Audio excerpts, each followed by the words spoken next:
শীতের সন্ধ্যা, চারদিকে মৃদু বাতাস বইছে। আজকে ভাবলাম সাদা পোলাও রান্না করব, সাথে ডিমের তরকারি। শুরু হয়ে গেল রান্নার প্রস্তুতি। প্রথমে চালটা ভালো করে ধুয়ে নিলাম, একদম পরিষ্কার হওয়া পর্যন্ত।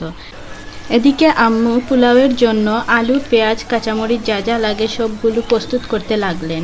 যেহেতু ডিমের তরকারি করব, তাই আমি চুলায় ডিম সিদ্ধ করতে বসিয়ে দিলাম। ডিমগুলো সিদ্ধ হয়ে গেল, তাই আমরা চিলতে শুরু করলাম। এই তো আমাদের ডিম চিলা শেষ, তাই এখন এগুলো ভেজে নিলাম। ডিমের কালার দেখতে খুব সুন্দর দেখাচ্ছিল। এখন আমার আম্মু এসে পড়লেন ডিমের তরকারি রান্না করতে। প্রথমে চুলায় একটা কড়াই বসিয়ে দিলেন। পাশে আমি দাঁড়িয়ে দেখতেছি একটা একটা করে মশলা পড়ছে কড়াইয়ে, আর গড় ভরে যাচ্ছে সেই মিষ্টি গন্ধে। এই মুহূর্তগুলো রান্নার আসল আনন্দ। ডিমগুলো রান্না প্রায় শেষ, তাই সবাই মিলে বসে পড়লাম চা খেতে। আসলে প্রতিদিন আমাদের 2 বেলা চা না খেলে চলেই না। সন্ধ্যার হালকা আলোয় চায়ের কাপে গল্পগুজব, একদম অন্যরকম মজা। চা শেষ করে আম্মু এখন পোলাও রান্না করতে লেগে গেলেন। সব ধরনের মশলা হাতের কাছে রেখে চুলায় বসিয়ে দিলেন হাঁড়িতে তেল দিয়ে চালগুলো ভালো করে নেড়ে ছেড়ে ভেজে নিলেন।